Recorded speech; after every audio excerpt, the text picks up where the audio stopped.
Hello everyone, myself Subhash Kumar Suman. Currently I am doing MBBS from government Vellore medical college Vellore Tamil Nadu. और आज हम बात करने वाले हैं एसएचएम पार्ट थर्ड का। इससे पहले हम SHM part one and part two complete कर चुके हैं, ठीक है। और हम पार्ट थर्ड में एनर्जी ऑफ एसएचएम का बात करेंगे। एनर्जी ऑफ एसएचएम में सबसे पहले काइनेटिक एनर्जी का बात करते हैं। जैसा कि हम पार्ट वन में ही पढ़ चुके हैं, X is equal to A sine omega T plus five होता है और भी is equal to A omega cos omega T plus five होता है। भी is equal to omega under root A square minus X square होता है और K is equal to M omega square होता है। ये सारा चीज़ हम पार्ट वन में पढ़ चुके हैं। हम यहाँ से पार्ट थ्री स्टार्ट करते हैं। जो काइनेटिक एनर्जी होता है डब्ल्यू पी से ही जानते हैं, या उससे पहले 9 से ही जानते हैं, वो हाफ एम वी स्क्वायर होता है। और ये जो भी वेलोसिटी है, ये इसको अगर यहाँ पे पुट करेंगे तो क्या हो जाएगा, half M omega square into A square minus X square. और K is equal to M omega square होता है, तो इस एम ओमेगा स्क्वायर की जगह पे पुट कर दे तो हाफ के into A square minus X square हो जाएगा। दूसरा, काइनेटिक एनर्जी जो होता है हाफ एम वी स्क्वायर, और ये भी की जगह पर अगर ये भी पुट करें तो कितना हो जाएगा, half M A square omega square cos square into omega T plus five हो जाएगा।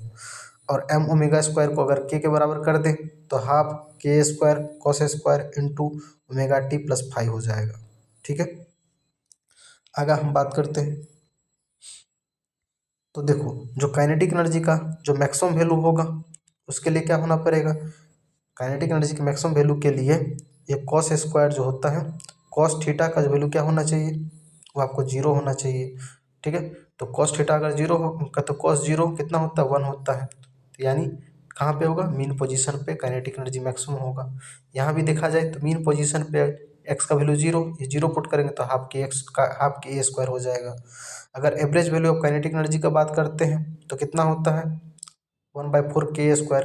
कैसे, जो कॉस स्क्वायर थीटा हो या साइन स्क्वायर थीटा हो, इस सब का जो एवरेज वैल्यू होता है वो हाफ होता है। तो ये ऑलरेडी हाफ के स्क्वायर है, ठीक है। ये ऑलरेडी हाफ के स्क्वायर है। और ये कॉस स्क्वायर थीटा का जो ये ऑलरेडी के हाफ के स्क्वायर है, और कॉस स्क्वायर का जो एवरेज वैल्यू हो जाएगा वो भी हाफ हो गया। यानी इसका जो एवरेज वैल्यू हो गया काइनेटिक एनर्जी का 1/4 के स्क्वायर, वही आगे लिखा हुआ है। काइनेटिक एनर्जी का जो मैक्सिमम वैल्यू हो गया हाफ के स्क्वायर, जो एवरेज वैल्यू हो गया काइनेटिक एनर्जी का 1/4 के स्क्वायर, जो मैक्सिमम एनर्जी होगा काइनेटिक एनर्जी का वो 2 टाइम्स होगा average energy of kinetic energy, ठीक है। एवरेज काइनेटिक जो मैक्सिमम काइनेटिक एनर्जी होगा वो 2 टाइम्स होगा एवरेज काइनेटिक एनर्जी का। अब पोटेंशियल एनर्जी का बात करते हैं। हम पहला बात करते हैं कि अगर इनिशियली पोटेंशियल एनर्जी जीरो है तो हम सभी जानते हैं कितना होता है पोटेंशियल एनर्जी का formula, half K X square होता है। और एक्स इजकल टू, पहले ही लास्ट पेज पर है, A sine omega T plus five, ठीक है। तो हम एक्स का वैल्यू यहाँ पे पुट करें तो half K A square sine square omega T plus five. अब क्या है कि मैक्सिमम वैल्यू कितना हो जाएगा, तो मैक्सिमम के लिए क्या होना पड़ेगा, जो साइन स्क्वायर ओमेगा टी का वैल्यू मैक्सिमम हो, और मैक्सिमम कितना हो सकता है, वन, ठीक है। या फिर दूसरी बात के एक्स स्क्वायर, अभी एक्स का जो मैक्सिमम वैल्यू कितना होगा, ए होगा, तो यू मैक्सिमम कितना हो गया, हाफ के ए स्क्वायर। अगर average value of potential energy अगर बात किया जाए तो एवरेज वैल्यू कितना हो जाएगा, 1/4 के स्क्वायर। कैसे, तो जो इसका अगर एवरेज वैल्यू निकालें तो हम सभी जानते हैं कि जो साइन स्क्वायर थीटा हो या कॉस स्क्वायर थीटा हो, उसका जो एवरेज वैल्यू होता है वो हाफ होता है। तो ये तो पहले से हाफ था, और इसको हम हाफ कर दें, ठीक है, हाफ से मल्टीप्लाई कर दें तो कितना हो जाएगा, 1/4 के स्क्वायर। यानी जो टोटल एनर्जी होता है, टोटल एनर्जी जो होता है और मैकेनिकल एनर्जी जो होता है, टोटल एनर्जी को मैकेनिकल एनर्जी भी कहते हैं, कितना होता है, हाफ के स्क्वायर होता है, और वो कांस्टेंट होता है। ये हम पार्ट वन से ही जानते हैं, ठीक है। अब मानते हैं ऐसा क्या कि मीन पोजीशन पे जो मिनिमम पोटेंशियल एनर्जी है वो जीरो नहीं है, वो यू नॉट है। तो क्या होगा, आपको U is equal to U naught plus half K X square हो जाएगा। मैक्सिमम कितना हो जाएगा, मैक्सिमम कितना हो जाएगा, यू नॉट प्लस हाफ के स्क्वायर। टोटल एनर्जी जिसे मैकेनिकल एनर्जी भी कहते हैं, उसमें क्या हो जाएगा, यू नॉट प्लस हाफ के स्क्वायर, जो कि कांस्टेंट होगा, ठीक है। तो अपने को सब पता होना चाहिए।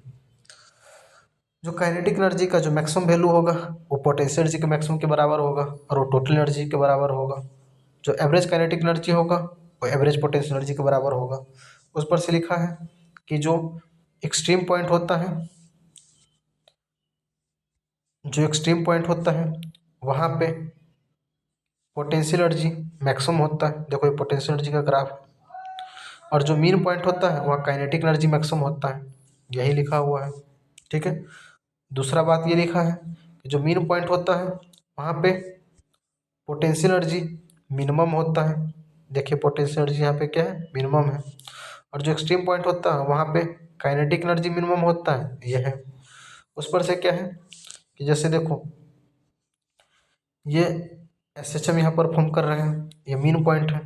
अब क्या है कि यहाँ पे मीन पॉइंट है तो यहाँ काइनेटिक एनर्जी मैक्सिमम, मैक्सिमम से फिर ये एक्सट्रीम पे मिनिमम से मैक्सिमम, यानी एक साइकिल काइनेटिक एनर्जी कितना परफॉर्म किया, ये टोटल का ये SHM का क्या है, T है, तो ये T/2 में ही ये अपना बात करते हैं, ये अपना ऑसिलेशन कंप्लीट कर लिया काइनेटिक एनर्जी। उसी तरह पोटेंशियल एनर्जी यहाँ पे मैक्सिमम है, मिनिमम फिर मैक्सिमम फिर मिनिमम फिर मैक्सिमम, यानी कितना में कर लिया, ये T/2 में, यानी time period of oscillation of kinetic energy and potential energy जो होता है वह हाफ होता है टाइम पीरियड ऑफ ऑसिलेशन के, बट फ्रीक्वेंसी जो होता है काइनेटिक एनर्जी पोटेंशियल एनर्जी का वो डबल होता है, किससे, फ्रीक्वेंसी ऑफ ऑसिलेशन से।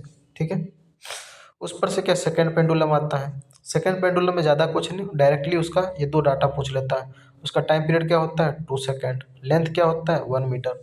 उस पर से आता है कोप ऑसिलेटर, इसका भी डायरेक्ट फार्मूला ही पूछता है, क्या होता है, M1 है, M1 है, M2 है, एक के जो होता है स्प्रिंग से उससे अटैच है, और तब पूछता है क्या, तब इसका पूछता है कि उसका टाइम पीरियड क्या होगा, तो time period is to 2π√μ/k, mu क्या है, रिड्यूस मास, वो क्या होता है M1 M2 बटा M1 + M2, और ये दोनों जो ब्लॉक हैं उस दोनों के बीच में जो फेज डिफरेंस होता है between motion of two block, तो phase difference between motion of two block जो होता है वो पाई होता है।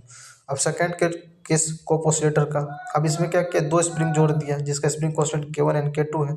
अब ये दोनों क्या है, पैरेलल कनेक्टेड है, के इक्विवेलेंट कितना हो जाएगा, K1 + K2 हो जाएगा। ठीक है, और यहाँ पे भी time period equal to 2π√μ/k equivalent, mu क्या हो जाएगा, रिड्यूस मास, कितना हो गया M1 M2 बटा M1 + M2, खत्म हो गया कोप ऑसिलेटर भी। अब क्या है, सिंपल पेंडुलम, सिंपल पेंडुलम जो होता है उसका जो टाइम पीरियड होता है 2π√L/g।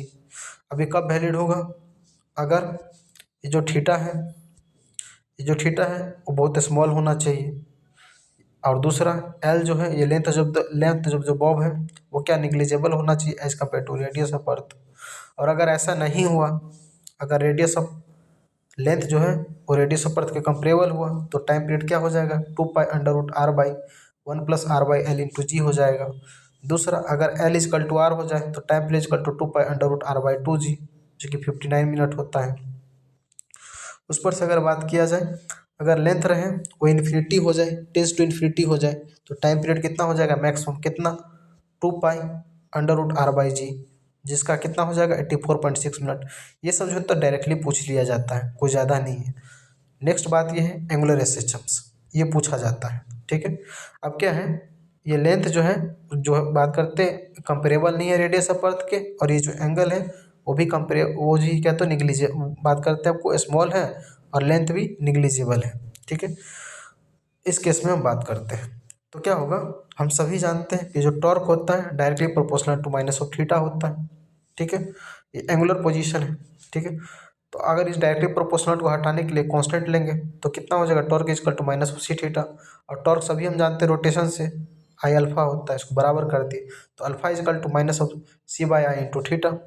अब अल्फा को क्या लिख सकते हैं, अल्फा क्या, एंगुलर एक्सीलरेशंस, तो वो क्या होता है d⍵/dt, ओमेगा क्या है, एंगुलर वेलोसिटी, और ओमेगा क्या होता है dθ/dt, थीटा क्या होता है, एंगुलर पोजीशंस। ठीक है, तो हम अल्फा यानी एंगुलर एक्सीलरेशन को क्या लिख सकते हैं, d² θ/dt। ठीक है, शुड बी इक्वल टू पहले से -c/I × θ, should be equal to पहले से जानते लेक्चर 1 से -ω² θ। अब क्या करेंगे हम, इसको हम इस साइड लाते हैं तो d² θ/dt² प्लस कितना हो जाएगा, d² θ/dt² प्लस ω² θ = 0। दूसरा हम इसको इस साइड लाते हैं तो d² θ/dt² प्लस c/I × θ = 0, ये तो ये दोनों अपना यहाँ से आ गया।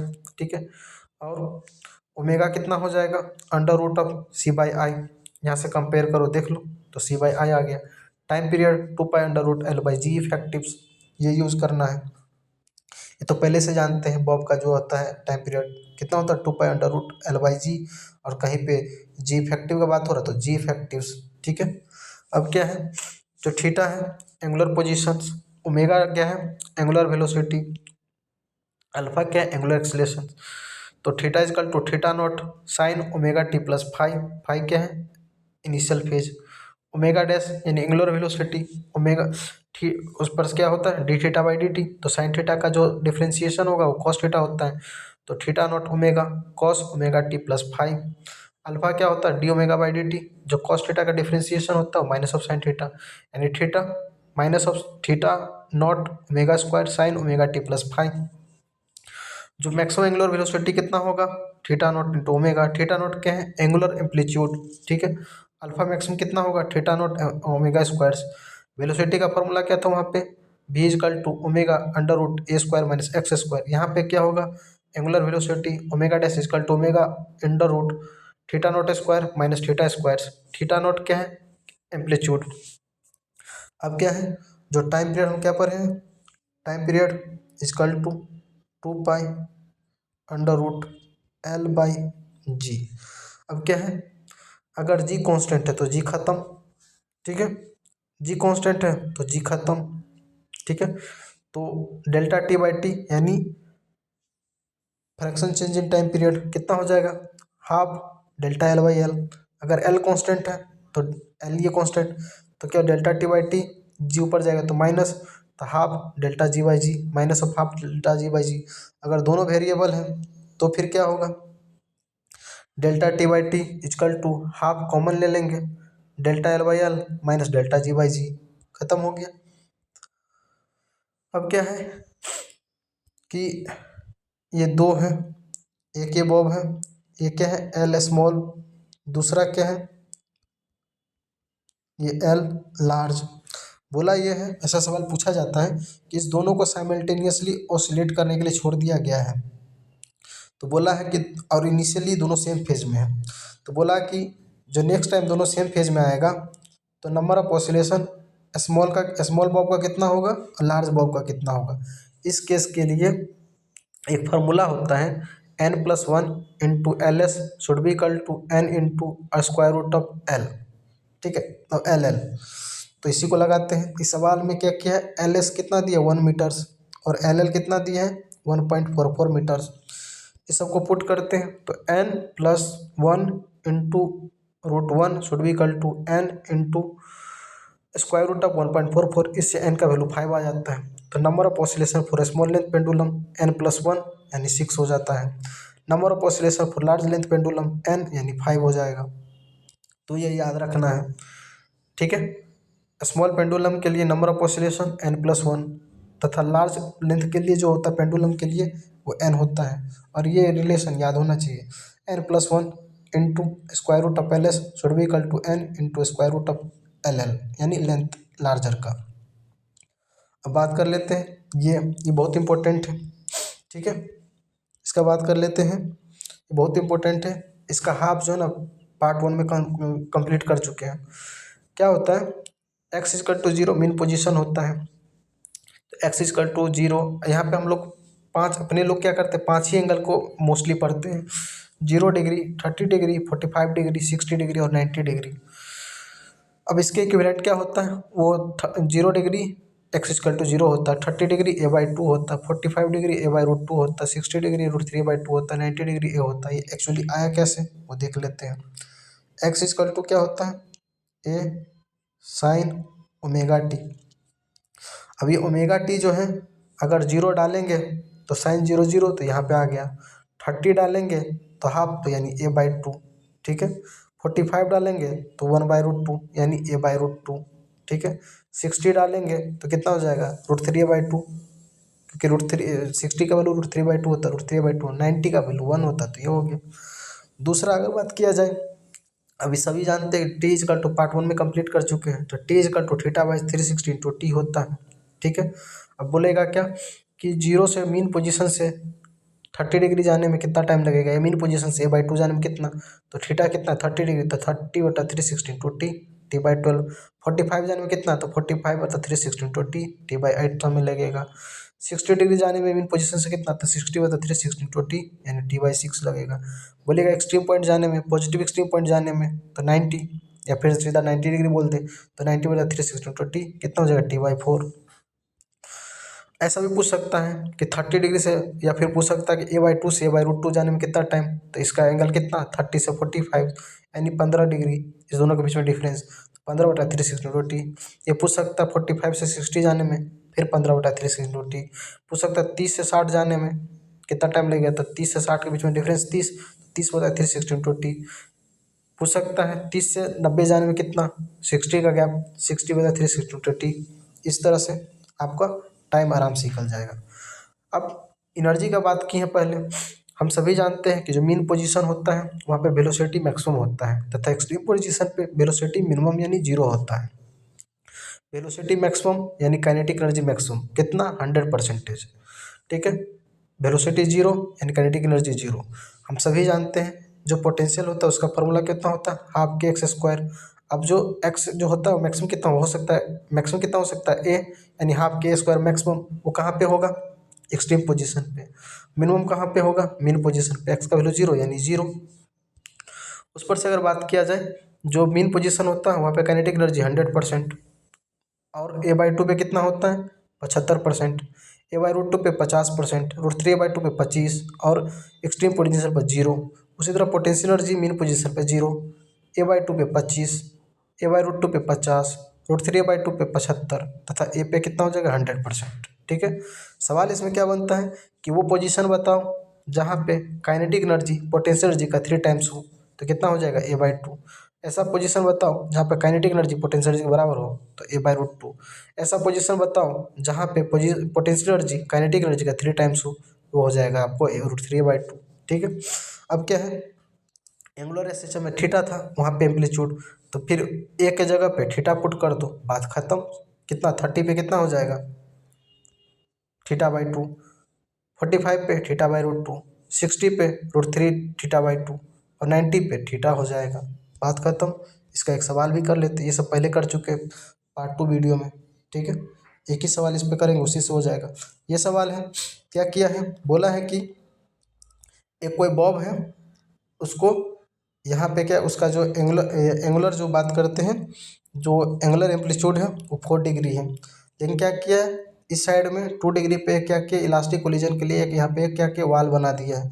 तो बोला है इसका टाइम पीरियड कितना होगा। अब देखो एम्पलीट्यूड इसका कितना है, इसका एम्पलीट्यूड कितना है 4 डिग्री। अब यहाँ पे 2 डिग्री है यानी a/2 है, यानी कितना 30 डिग्री। देखा जाए तो यहाँ पे देखा जाए तो इसके इक्विवेलेंट में देखा जाए तो 30 डिग्री ही। तो हम सभी जानते हैं मीन पोजीशन से एक्सट्रीम पोजीशन में जाने में टाइम कितना लगता है t/4। इसको फिर यहाँ से आने में कितना टाइम लगेगा t/4। इसको यहाँ जाने में कितना लगेगा t/12। इसको यहाँ से आने में t/12। ये तो पहले पढ़ चुके हैं, जो डाटा में जो बोले हैं। कहाँ पे, यहाँ पे देखो दिखाते हैं, यहाँ पे देख लो, यहाँ पे बताए हैं सब। ठीक है, उसको डायरेक्ट वहाँ पुट करेंगे, और अपना टाइम पीरियड आ गया कितना t'=2t/3 2t/3, और t कितना होता है 2π√L/g, तो t'=2/3 इंटू 2π√L/g। इस तरह से अपना SHM कंप्लीट होता है। और इस वीडियो से आपको अगर किसी भी तरह का कोई हेल्प हुआ है तो आप मेरे चैनल को लाइक कीजिए, कमेंट कीजिए, शेयर कीजिए, सब्सक्राइब कीजिए। धन्यवाद।